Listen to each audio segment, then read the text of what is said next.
Hey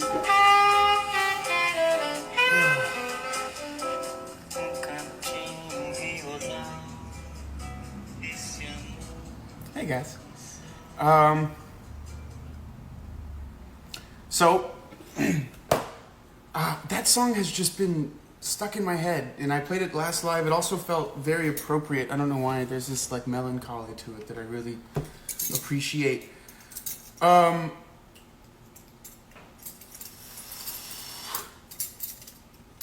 I always put it in Pacific Standard Time, so I guess this has been confusing for the second one. I'm gonna wait to really start until we see about 60 people in the live, because that's our average, so we will see. I'm on time. Yeah, I know.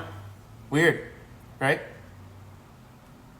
Did I get a haircut? No, I didn't. It's just doing its own thing now.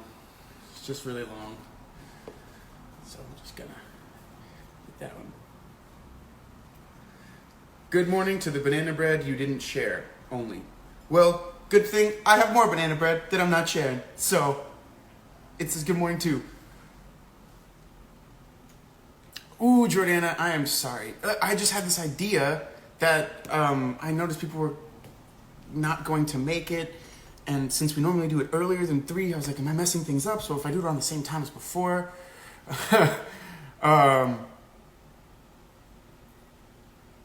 So, yeah. Am I late often in real life? Tessa, am I late often in real life?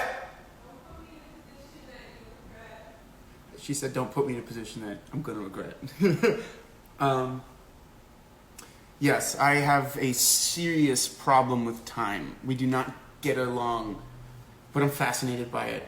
That's one of the reasons, I don't know if you guys know, I have an obsession with watches. I really like watches. I have a small collection myself, and most of the time that's why I'm wearing a watch, because the time does not agree with me.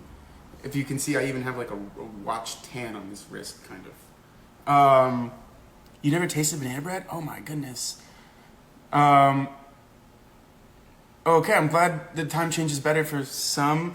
Okay, well good, Jordana, I'm happy that you feel that way. So let's dive right in. Give me 1 second. It's earlier than this.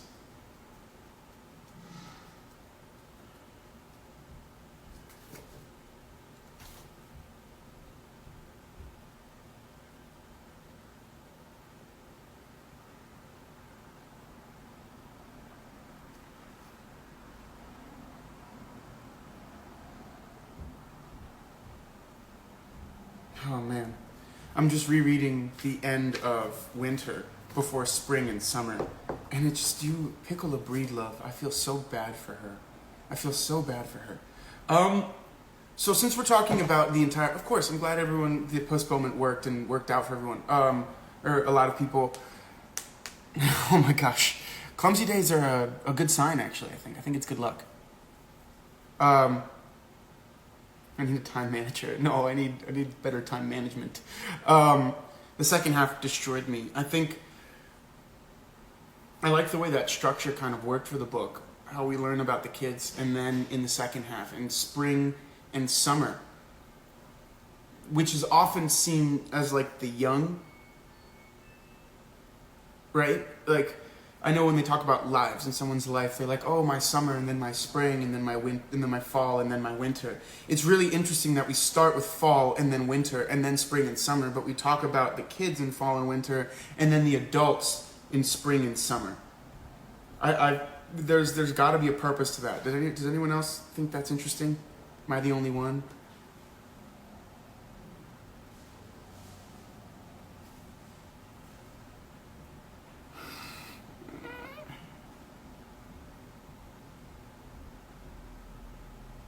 Do I still hang out with Dom and Kat? Yeah, I see them frequently. I'm probably going to see Dom later today.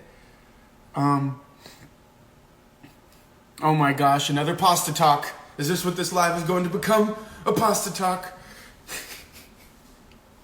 Seasons have a higher meaning, right? And it was more like she thought she got blue eyes because of what happened with her dad. She felt like That's what defined her beauty. The second part is very disturbing thing with pasta because I can't eat much. I've noticed it's right. It's extremely interesting that that happened, and it is crazy. Like that type of touch that she received from Charlie. I kind of like am afraid to talk about it with Tessa in the room because I don't want Tessa the book to get spoiled for her. We can't. I can't just tell you to leave. Amy Lumsden, you haven't missed much. We're just about to start. The one note that I made that I found it interesting, that the beginning of the book, when we were learning about the children, when we were learning about Piccola and Maureen and all of that, was in fall and winter. And we were learning about Piccola's parents, the Breedloves, and then the minister, I don't know, guru that gave her blue eyes, was winter and fall. It was spring and summer.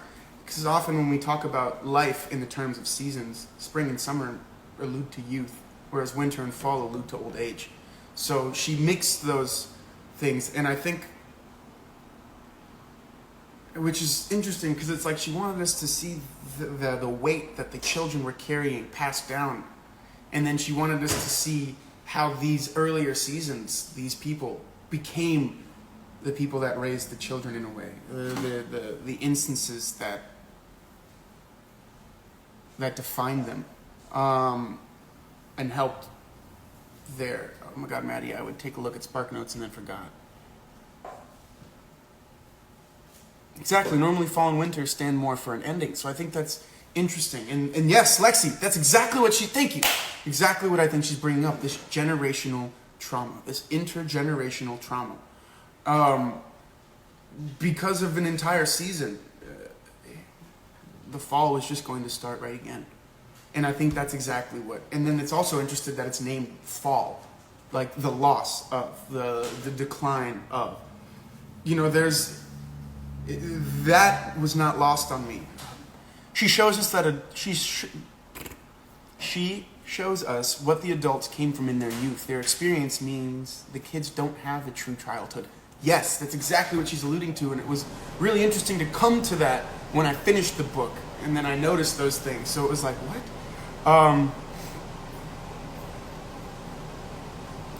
I think that this is also a way to make violence generational, as her parents were victims of violence and replicated on their daughter. Yes. How are the kids going to do better when the adults are struggling with this? It's also interesting that the writing isn't focused on single characters. I think it's unfair to push the burden of adults onto children who aren't even prepared to handle that. Yeah, I mean, and that's one of the main issues here, was that these kids, I mean, how many times did the children blame themselves for things that they couldn't explain? I think the first instance that we see this is in something completely natural. When, is it Frida or is it Claudia that start menstruating in summer or in spring? And that they blame themselves. Oh, did you do something? No, you're doing this. And then anytime something new happens, it's their fault. It's not natural. There's no nature to it. And then I have to say, Frida thinks she's ruined. Oh my goodness. Piccola started, I mean,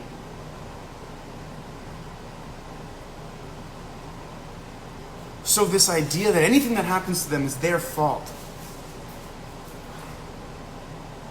That generational self-hatred, too. It's heartbreaking.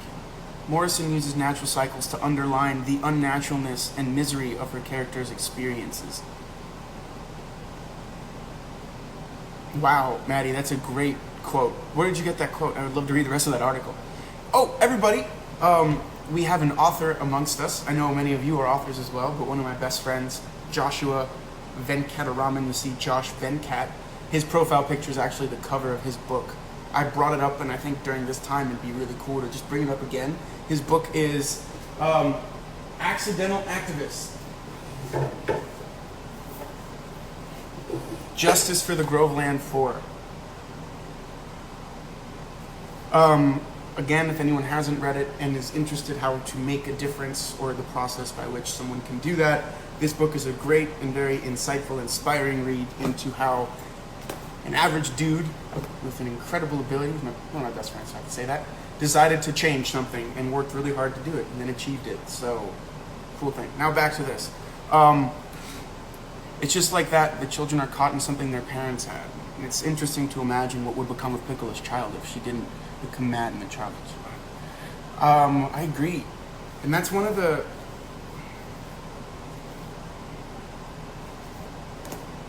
I mean, when you think of the metaphor, the fact that she was so in hate with how she looked and how she was treated because of how she looked, she drove herself to madness to find peace,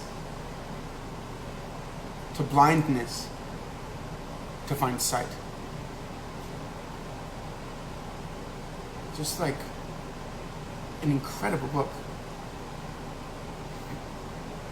The children's part is probably the worst to read because Piccolo's story shocked me. Yeah.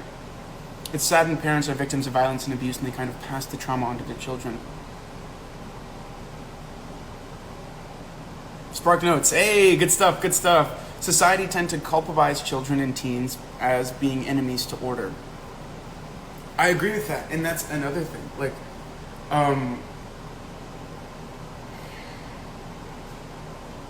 the trauma we place on children because of the traumas we have, I think is something that is a theme in this book, but also just in life. You know, we don't realize as children that we're being taught certain things to, at times, in the fear that our parents receive from things, like, do not speak at this time, because when I was a kid and I spoke at this time, I got punished. So I'm just going to yell at you and tell you not to speak. I don't have to share my punishment with you, but I want you to learn from this. And all we see is this, you know, it's just very interesting. I will repost my friend's book later.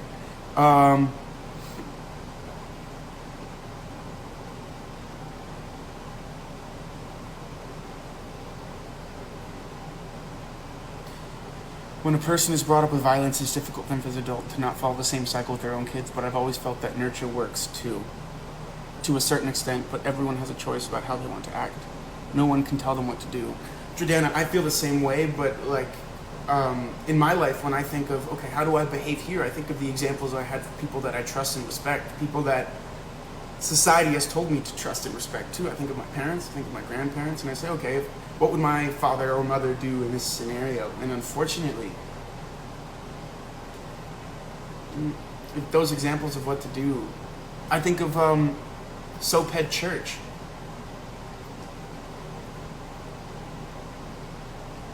He felt his character was completely hypocritical. I don't know. I feel like, as much as we can say everyone has a choice, what if instead of having 4 choices, you only have 2? Because that's how you were taught. Yeah, you have the choice to act, but if in the, like,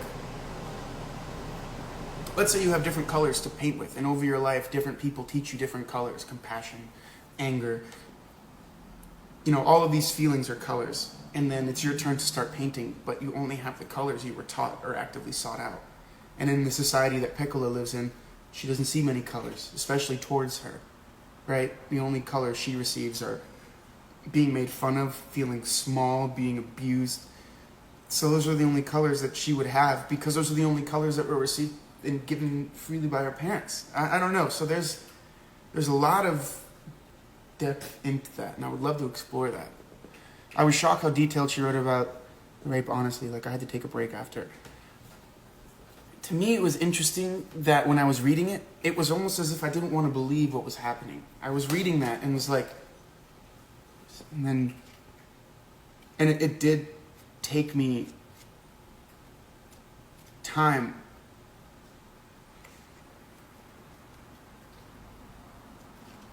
to understand what was happening.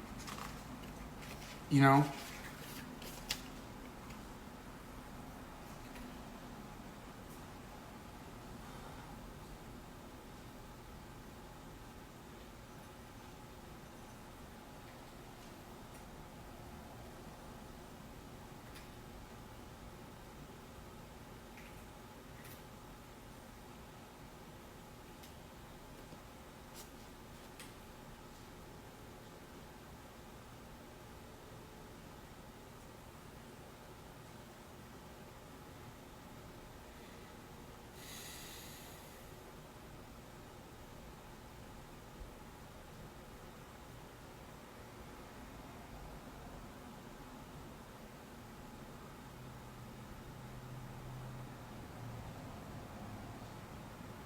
Wow, it's so heavy.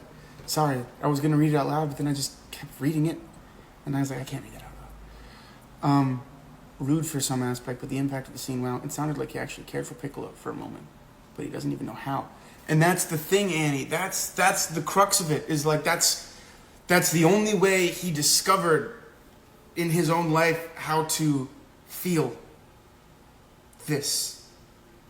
And we see that because we learn about him. And in the one time that there was a tender moment, it was ruined by this vile hatred and all of the contempt he felt in that moment. He couldn't put on the abusers. He could only put on the victim. Because putting that energy towards his abusers would give him no pause. It would give him no rest. It would only incite this lifelong hatred and eventual demise of himself, knowing that he could never overcome it. So instead, he put all of this hatred into the one being that has become the butt of hatred for everybody. Like the black woman. You know? A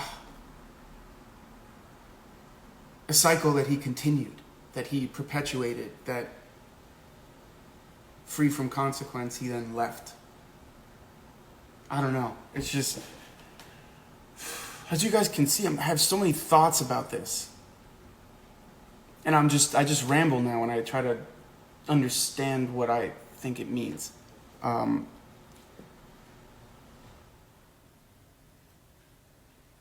If I can say it, in Pauline's story, the medical violence against mothers and pregnant women is very punctual, plus the racial abuse. Yeah. It's disturbing first learning about Piccolo and that she was never loved but raped by her father, and then knowing the story of Mrs. Breedlove and Charlie. I think that her madness, it's her way of survival, like people who don't get outside of their bodies, I had read that once and it's very interesting to understand. They have to disassociate. They talk about that with trauma, and at times you can disassociate from what has happened, and not often, but at times that can be a way to deal with trauma, is that disassociation. And yeah, I see this trauma in children a lot as a teacher. Working in a poorer district, we see a lot of terrible situations, and we have teachers have to not only teach the children, but help them to love themselves. And I think that's unfortunately one of the biggest jobs of teachers. Yeah, we're trying to educate a generation on history and hopefully to better a society, right? But I think one of the biggest needs of education is to teach a person their inherent value and their ability to change things, whether it means something global or a huge issue in the world, or it means something for themselves. They have that ability, and to teach someone that is so important. Yeah. I can't even imagine what do teachers do in situations like that. How does a teacher, someone who doesn't have access to someone's life all the time, really make an impact? I don't know. Being someone who's been through abuse and whatnot, I'll say reading this was hard. I've had to stop and then pick it up again multiple times, but in the end I found the book empowering.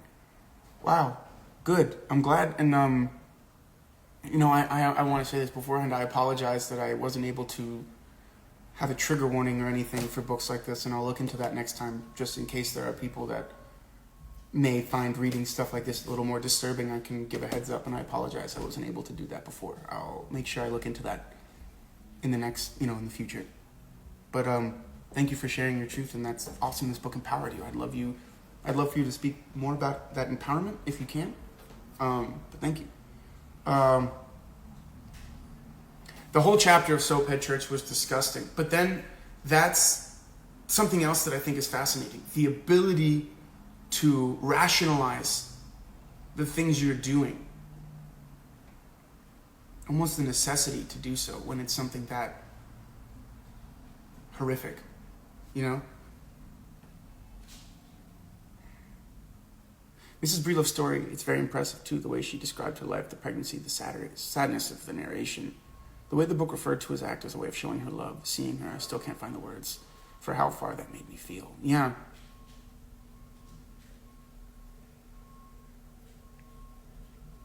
And it took me to understand that it isn't the fault of her parents. It's their life and the things they are facing that cause all the pain for Piccolo. And I think that's one of the biggest things we're trying to learn and teach and understand, is the fact that, People blame crime and other things on people, which, yes, you can come down to decisions that people can make. But if we really want to stop crime, we can't just stop the crime. We have to look back at what's causing it, what issues are creating this. Intergenerational trauma, systemic issues, systemic oppression that happens throughout generations. These things all lead to the necessity of crime to survive, to keep, so for people to say, oh, it's a crime, is literally such an easy bullshit way out. Sorry, I always try to refrain from cursing on these. I feel as though there are so many words in the English language, and only sometimes are curse words appropriate. You know, there are just so many better words.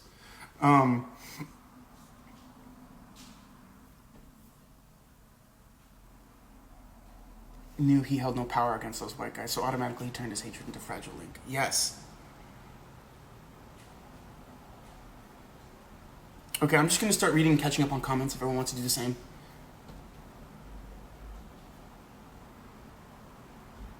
Will you agree? I'm also a primary school teacher, and I honestly think that caring for children that are going through all sorts of things and teaching them that they are good enough is the most important thing. I agree. But blocking, so dealing with that and actually giving trauma a new meaning, that's basically what I learned to do in therapy. Interesting.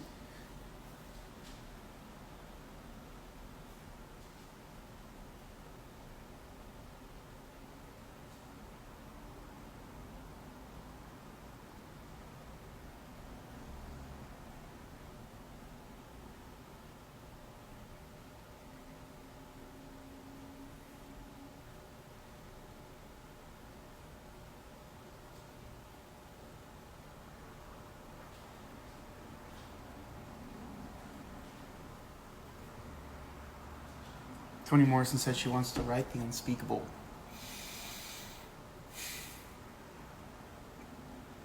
I find it interesting that there is a commonality in this trauma. The necessity for those enacting it and those receiving it to justify it, to rationalize it. And it's crazy how both the receiver and the giver of this traumatic act both rationalize it in an interesting way for themselves. I don't know.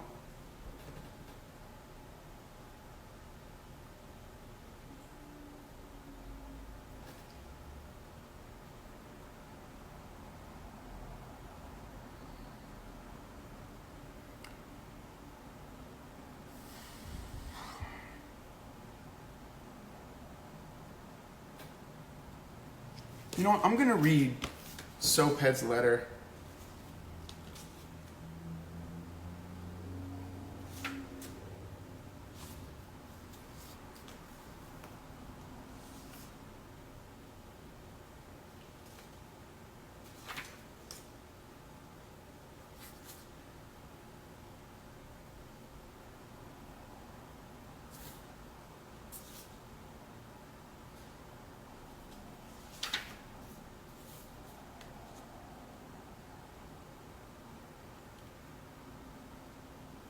It's interesting because they talk about how God left.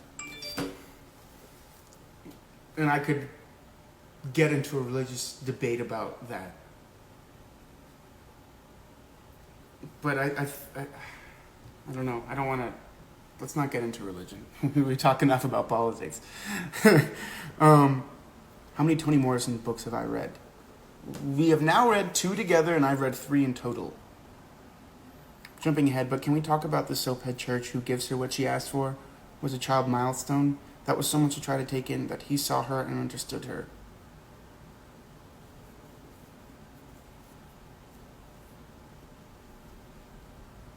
It's almost like Piccola's tragedy to Piccola freed her from having to live the life she has. It freed her from having to deal with her circumstance, and now she gets to live in this utter peace that she now has blue eyes. She's blinded to the world. And the trauma that she experienced forced her to do that. But in essence, it was not more traumatic for the other girls, but just as traumatic in the sense that it reinforced this notion that their lives, it reinforced this traumatic notion about the value of their life. The ability for it all to go away and how little power they had in doing that.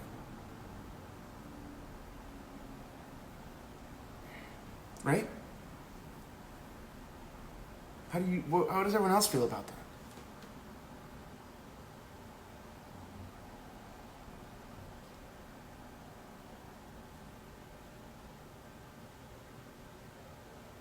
Oh, molester, okay. He's a child molester.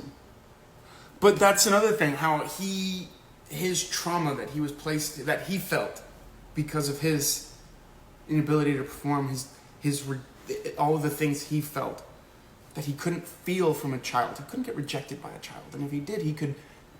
so all of the trauma that he had forced him to impose this trauma on other people. And then rationalize it. And because he was someone that had the power of God on his side, he felt as though it was, I don't know, religious things. I'm trying to not go too far in my ramblings.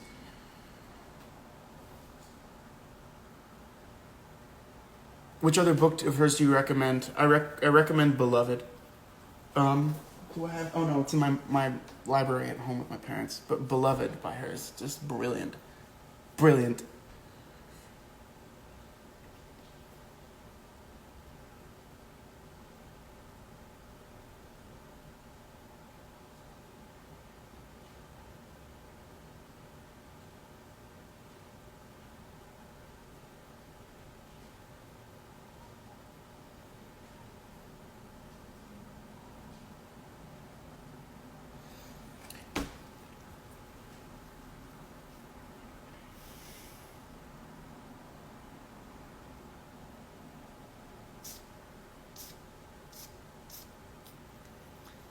It's interesting because I'm finding this like commonality with like being, I don't know, I feel like growing up as a Latino but being raised in America, you're like, although I was always taught to be very proud of my culture, there was a part of me that was also embarrassed by it or afraid to embrace it for a long time because of how it made me other than American, and that wasn't cool. I mean, that was my thinking when I was young. But I see that in this book and understand it as that trying to shy away from being black or trying to shy away from being seen as this one thing that everyone didn't like, whether it was Piccola being a girl with brown eyes. And I just, from my limited understanding, that idea that you have to like deny yourself to be accepted is so destructive. And to think about that generationally now, the trauma that would produce, the sadness, it's heartbreaking.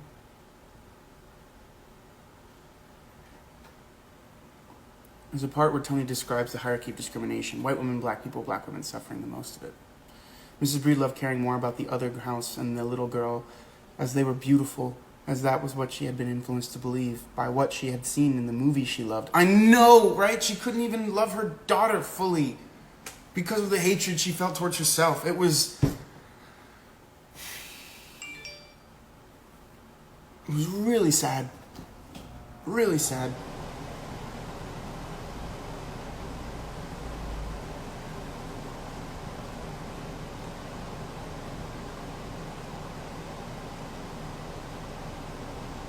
One second.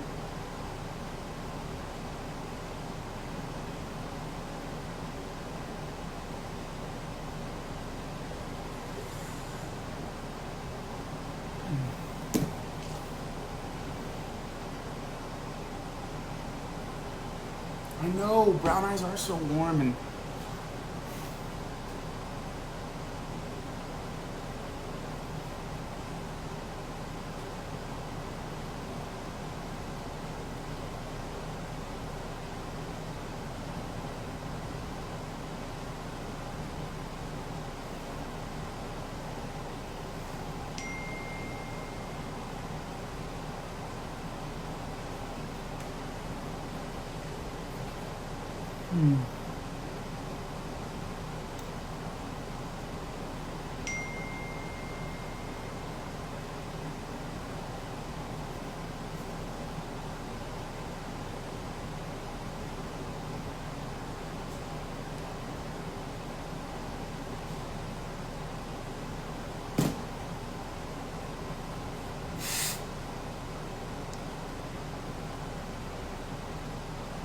I just think it's fascinating that even though we'll never understand, Toni Morrison has given us a window through which we can see a different perspective. A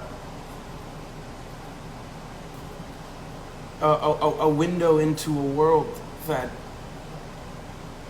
we can all actively, I think, agree we want to help dismantle this idea that you should be ashamed of any part of you that could be so beautiful, you know? Embracing your origins and culture when they're not the dominant ones, it's so difficult, but makes me really proud now that I understand it better. I am Amazonian and love being Amazonian. Just this morning I had a conversation with someone who said they were forward. The way forward was to erase all color. It broke my heart. Not to erase all color, to embrace all color, to understand that the rainbow is valuable because of all of the colors, not because they mesh into one.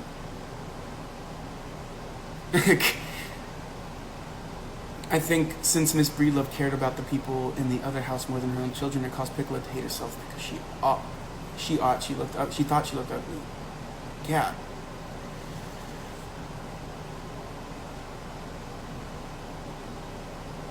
And I'm very proud to be American, I'm very proud to be Cuban, and I'm very proud to be Colombian. Okay, I'm not as proud to be American right now, and actually I'm very happy I have another culture to attach myself to. But I could be proud of America again at some point. Maybe. It's looking more like maybe not, but we'll see.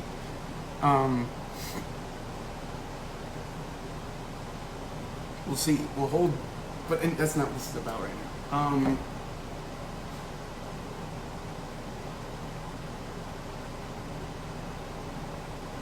I wonder how hard it was for Toni Morrison to write this novel, to confront and acknowledge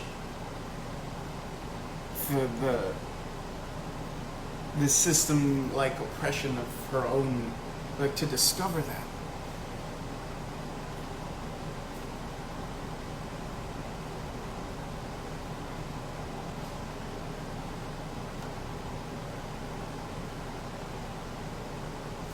I imagine it's hard nowadays being proud of being an American if you have the slightest sense of humanity. The thing is, like, the more, it's really where you want, what tree. Okay, so I once read a thing about emotions being seeds planted. And the seeds grow if you water them. So if you feel angry a lot and you give energy and water and care to that anger, that seed will grow and flourish inside of you. Whereas if you have compassion and empathy and you want to grow that seed, that forgiveness of yourself, whatever it is, you can grow those seeds.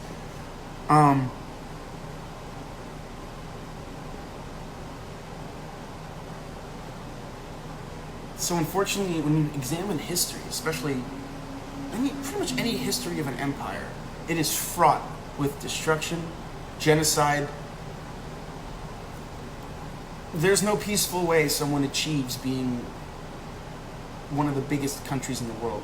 And I say biggest because I don't want to say best, because I think that's bullshit. But biggest meaning a high GDP, one of the biggest economic impacts to the world economy.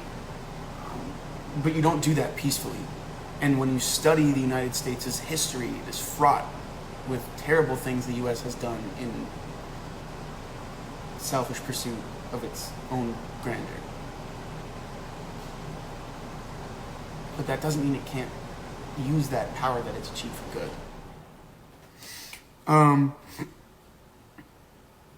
Yeah, Lexi, the emotional labor she must have put into this book, and the fact that she wasn't satisfied with its result at the end. She felt she wanted to move people, not just touch them. you know? And I feel moved by this book. I feel that I do want to do more, to inspire that acceptance and self-love, to dismantle the systems that oppress people and have for far too long in this country and in this world. And I believe our book club is striving to teach people to do that slowly.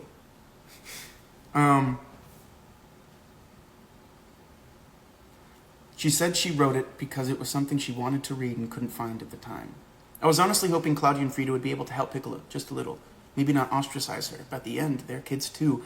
And the society around her, around Piccola, taught them what to do. Oh, ignore that girl. She's crazy now. Oh, you know, she was the one that caused this to happen to her. You know, all of the things that we're taught as defense mechanisms so we don't have to deal with things. America is a constant driving for democracy. Right, sure. Then how come in the history of America, especially when it comes to Latin America, we didn't put democracies in place? We put dictatorships in place. The same could be said for the Middle East. Yeah, now we're attempting, right? But who says they wanted democracy? Why do we feel the need to be carrying around this banner? The U.S. likes to use the idea of bringing democracy to a country to exploit that country for its resources, like oil, or like proximity to other nations that we want to be able to have an eye on. We have to do a deep study into when that is valuable. Maybe off topic, but I always wonder why Americans are so very patriotic. Like, what exactly are they so proud of that makes them so much better than other countries? Annie, it's not like Americans are informed. We don't learn history the way we're supposed to learn history. We learn the history that benefits this patriotic ideal. We learn the history that benefits us saying the Pledge of Allegiance every morning. I said the Pledge of Allegiance to the American flag every morning from kindergarten till the time I graduated high school. If that's not indoctrinating, I don't know what is. I'll say it for you guys. I pledge allegiance to the flag of the United States of America, for which it stands, one nation, under God, indivisible, with liberty and justice for all. Now, if there isn't hypocrisy in that allegiance alone, justice for all, the same type of hypocrisy that's in our Constitution, all men are created equal. We did that every morning. We're taught that only 4 countries fought in World War II. That's not true, but we're taught that the United States' role in World War II was the most important and influenced the end of this massive world war that killed 68 million people. Upon deeper study, we discovered that the Soviet Union played a tremendous role in this war, and without the role of the Soviet Union, that war would have ended much faster. If the U.S. didn't join the war 2 or 3 years before it ended, instead of in the beginning of the war in 1938, maybe millions of people wouldn't have died.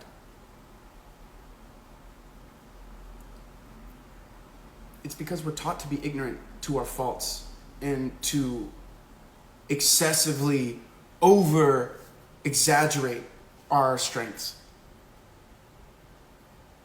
And that's why we have a president like Donald Trump, because he's the culmination of the American ego. I'm not saying we didn't do good things for other people as well. I don't want people to think I hate America, because I don't. And there's a lot of times when Americans had to step in and do something for good. It's just, do those balance out the times that we broke that promise? You know?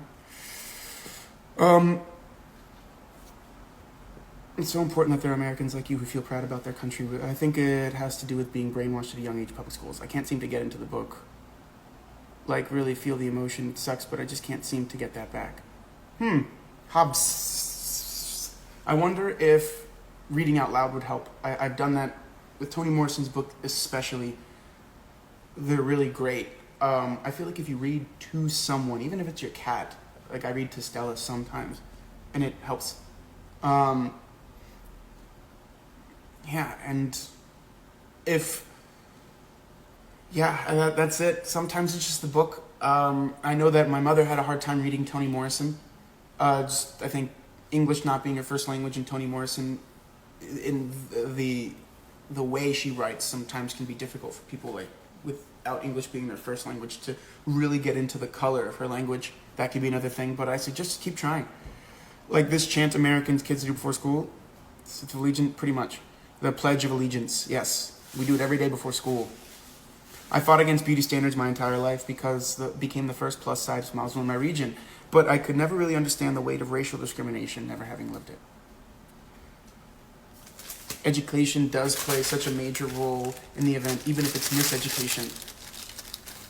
Guys, the reason I purport education to be so important is because of its ability to be misused, because of its ability to be abused. You see it in America.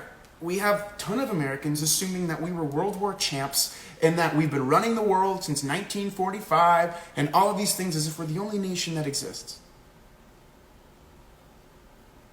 That's education there. That's people thinking that they've been educated. And while they have been, that education has been abused. Education is such an important tool. And it's so important who wields that power. And that's why we create a space where we can learn from each other, where we can teach each other, where we can be open to ideas. Because if no one's ever right, and no one's ever wrong, it means we can always discuss what's best. And there is a right or wrong out there, and we're always trying to find it. But in the idea of having an open space where we can communicate, there's never any fear, I think. There's never any judgment. And that allows people to learn and grow. And then education can be educational. Or it can be indoctrinating. You know, powerful weapons can all be abused. In the bluest eye, the recollection of what I felt and saw upon hearing a child my own age say she prayed for blue eyes provided the first peace.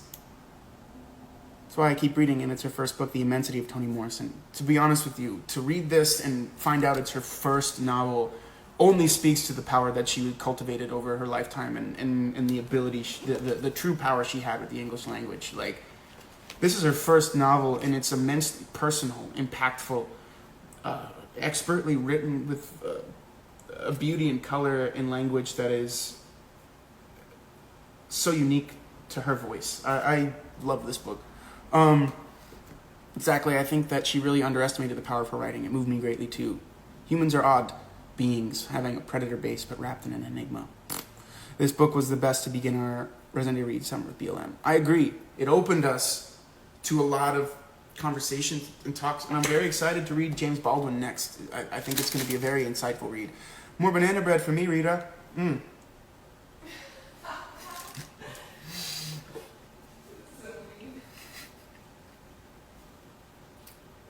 worry, the next time I see you read, I'll bring you a whole thing of banana bread. First book, amazing. This book has opened so many interesting thoughts. After moving to Georgia, I've met so many ignorant people. I got asked if I speak European. As there are many Americans who hear that, like, oh, we can't go to Europe anymore? Fine, we don't want to go to Europe. We'll just go to Italy. And you can't even get mad. You just have to be like, all right, someone just didn't teach you properly. You should be mad at every teacher you've ever had. Or actually, every teacher you've ever had should be mad at you for not learning. Yeah, that's easy to find out. Yeah, that's really, just look at a map. Look at a globe. Look at your phone. It's anywhere. Don't be wrong, I love you as an actor, but I sure wish you could teach my kids or run for office. I hate to say this, I don't know if I'll ever run for office. Humanity is its own enemy. Sometimes it feels lost, but I always find a piece of hope now. And then that to make me think maybe it's not completely doomed. The way I equate whenever I get into sad places, because it happens a lot, you can ask Tessa, I get very disappointed about my country and the way the world's moving and the fact that people can't just like see other people as people and be kind. It really bothers me. But the thing that gives me solace is that for all the hateful acts I see and feel and the true depth of sorrow I can feel about the world right now, it takes one moment of kindness to kind of overcome that in a way. To kind of bring you back to this idea that, oh, there is good. You know? It's like when you're crying and your friend says that one joke that kind of makes you giggle, and then it's that avalanche that starts that makes you feeling better. The fact that that still exists no matter how sad you can get is pretty fascinating and powerful.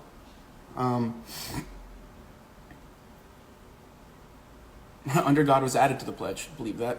History is written by the victor, not the victim. Exactly. Her essay, Memory, Creation, and Fiction, talks about writing the bluest eye. Justice for all, including black people who are stated to be considered 3/5 of a person. Oofed. I feel like I'm getting to when I talked about this. Hegemonic categories tell the history. That's why always minorities are hidden from history. That's the danger of a single story. Chimananda Ngozi. What we read in dystopia is often true. It's like our countries really want us to be ignorant or only to know some things in order to be controlled from a certain point of view. I also asked why I speak funny, meaning my German accent. For a while, maybe not want to talk to strangers after moving here. I mean, if you've heard a good Georgia Southern accent, you could ask why they speak funny too. But yeah, I mean, embrace it. I love your accent, Amy. I'm going to read to Ginger, my cat, now. Yes, Maddie. On the other hand, we Brazilians are taught to hate our country since childhood and look to the northern countries as a reference. I refuse it now. Well, also, refuse that. And Brazilian culture can be beautiful. Brazil is a stunning country with beautiful people and food and rich history. And yeah, absolutely. Yeah. But actually, here in some parts of India, at least, we have the honorary national anthem played before movies and theaters, and I find it so hypocritical. I suppose this is probably quite off topic, but I feel like America lacks the support needed for disabled people, like people who need medication to live and can't afford it. One of the biggest problems that we have is we've managed to brainwash an entire community of people to vote against their own interest in pursuit of some sort of nationalist or supremacist ideal. And they will continually and have continually voted against their own interests in hopes of achieving that. Tesla told me that there was an article that quoted that like Donald Trump is the American poor man's version of a rich man. And I think that's very interesting. The tie between Americanism and Nazism is extremely uncomfortable but necessary to push through these ideas. Yes. I really have problems with the America First attitude. I think anyone that's not brainwashed has problems with the America First attitude. And as we've seen in history, any country that pledges to put itself first just puts itself farther behind. Look at state budgets. They keep taking more away from education. The dumbing down of our country is exactly what our politicians want. Lack of intelligence, let people vote answer. But exactly. Why do you think Republicans never try to fix education? Democrats are all, not all. And then liberals are considered to be very educated, but then that education is spoken against them in a way that they're like, wow, look at those liberal elites thinking they're better than us because they've been educated, and then it becomes this thing to oppress people rather than to free them. Adults, older girls, shops, magazine, newspapers, window signs, all the world had agreed that blue-eyed, yellow-haired, pink-skinned doll was what every child treasured. Education gives you choices, not just economic ones. Everyone could have that with a little luck, but it gives you the moral choices. It's like a compass. Yes, like a compass. How could I wave that banana bread? Mr. Alberto Carr said, remember when I walked around the hotel with chocolate cookies for the whole day in frickin' July? I do remember that. I'm not allowed to come to Italy anymore. Your government just said that because I'm American. I'm Italian. I don't know whether I should laugh or be mad. Someone's haven't eaten yet. I'm sorry. It was a joke. It was a joke. She threw pasta at me.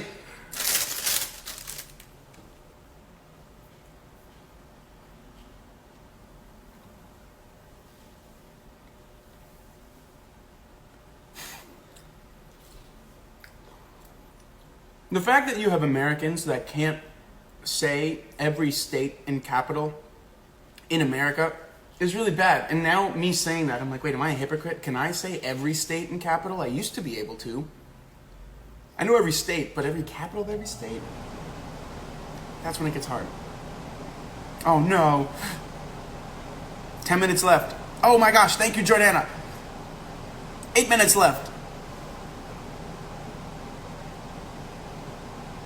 We do learn American geography. We have learned we do. And anyone that says that we don't just didn't learn it, meaning they didn't. There is a section in our social studies class that is all about geography, and we do learn about American geography and world geography. Now, just because we learn about it doesn't mean they care that we actually learned it. Remember, a lot of the education system in America is not to learn, it's to pass a test. So you can, if you're like me, you can look at a map for 2 minutes before the test while the teacher's passing it out and blink really fast and think about everything and pick certain dates that you know you're going to miss, and then the teacher can give you the test and you can pass it. Because if you're like me, you can do that. And that's one of the biggest flaws of the American system of education, that people can do that.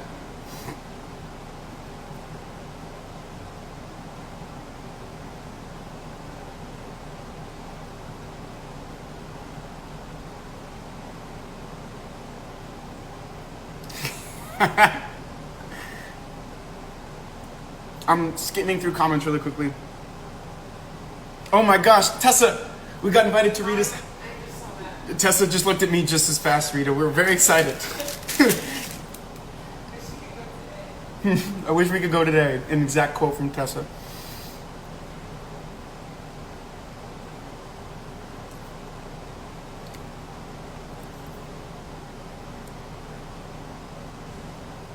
One time an American woman asked my father if Brazil was a real country.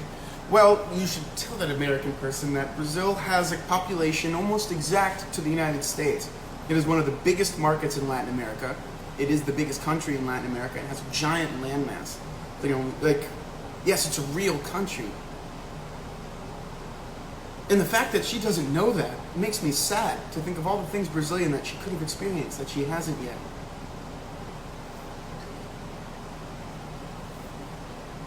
Oh my gosh, my daughter studied geography last year. They gave them maps and colored pencils, told them to color it in, and the test was open book. But then again, that's not incredibly inaccurate to the way we learn and to the way that like the world is when you're an adult. No one ever says, hey, I need you to get me this report, and hey, all from memory, closed book, don't go on the internet. I don't want any new information. No one does that. Yeah, seventh economy in the world. Huge. All of the things Brazilian this woman is missing. So sad for her. When people, I feel so bad. What book are we reading next? Thank you, Maddie McCall, for getting me back on track, knowing that I was going into a ramble. She doesn't know about samba, the best soccer players, some of the most amazing food, brigadeiros. She doesn't know. All right.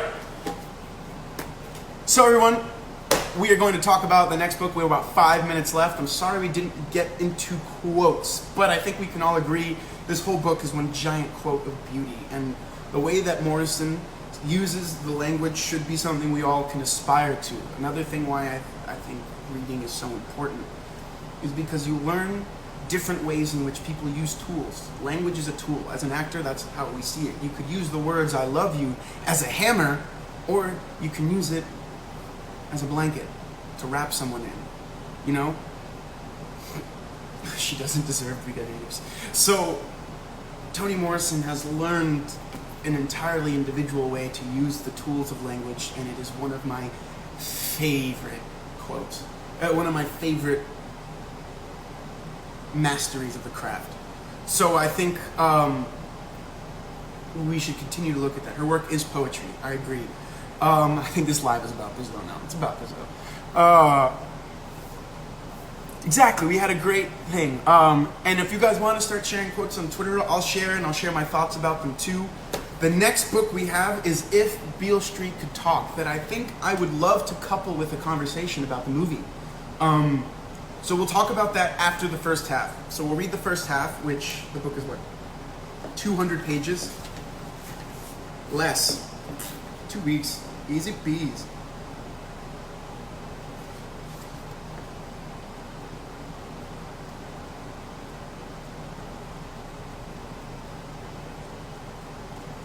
Oh boy, this is gonna be hard to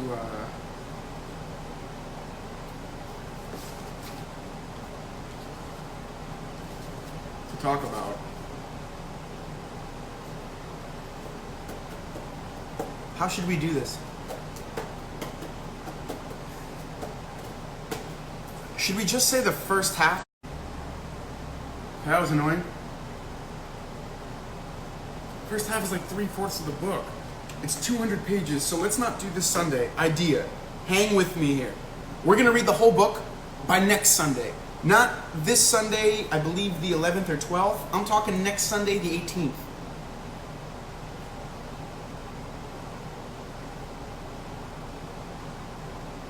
Yeah, and the 19th. Can we do that? Can we read the entire book by the 19th? And then we'll still do 2 conversations about it, and the second conversation will include the movie. How does that sound?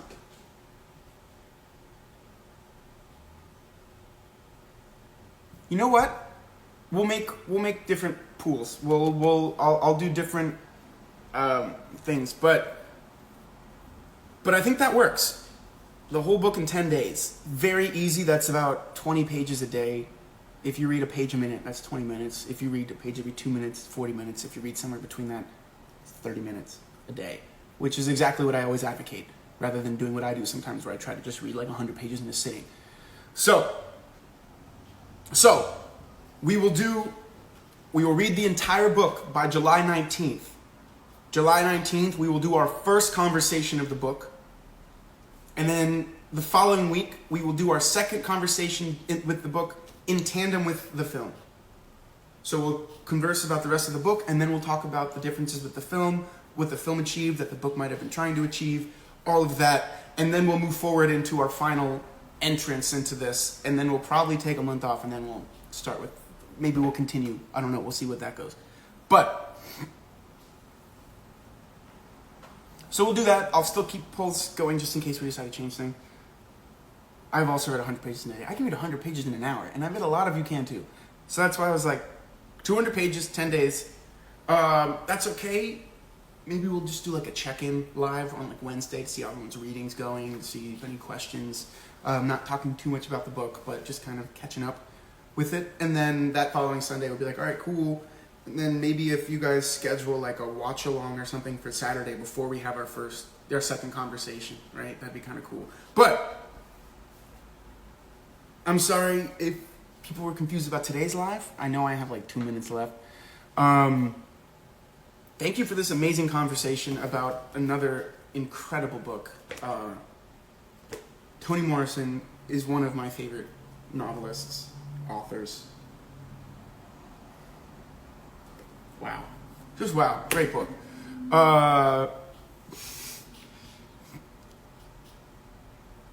Well, that's the thing. If more people were like, hey, we kind of finished way early. Can we do it earlier? Then we will. But I think right now that this plan is just going to be best. I have 2 minutes left. So thank you again for another book, guys. It was a very important one. One of the most important ones I think we've read. It left a lot of discussions. And now I want us to just travel the world thinking about the inherent biases we have, not only for other people, but for ourselves. How has the world taught us to behave? Not only as people, but then as the genders we perform, then as the binary genders we thought we had to conform to.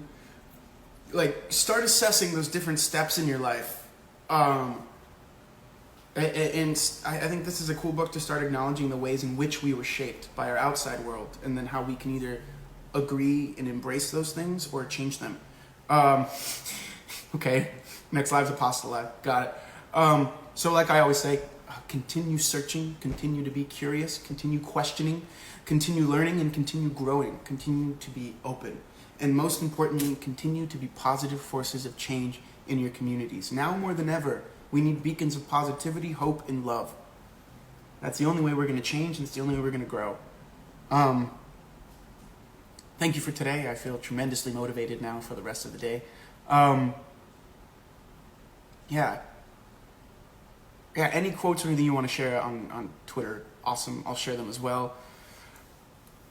Yeah, and I cannot wait to start this next book with you guys. So, enjoy the rest of your week.